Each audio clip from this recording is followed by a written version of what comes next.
body language signals. These are handy, given the limited verbal communication that your current evolutionary stage allows. The tail swish.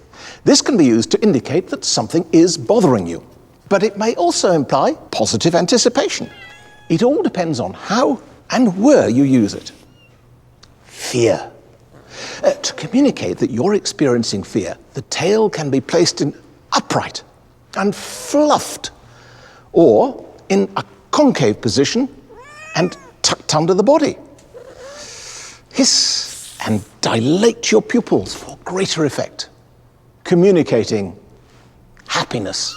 Ensure that your tail is upright, the tip tilted over with your ears facing forward and straight up. This is worth practicing, but it should come naturally. Now, a lot of people have the misconception that when you're in pain, you will cry out. But owners are beginning to understand that when you're hurt or ill, you might frequently hide rather than share your symptoms. Another sign you're unwell is loss of appetite. That's all for now. Thank you.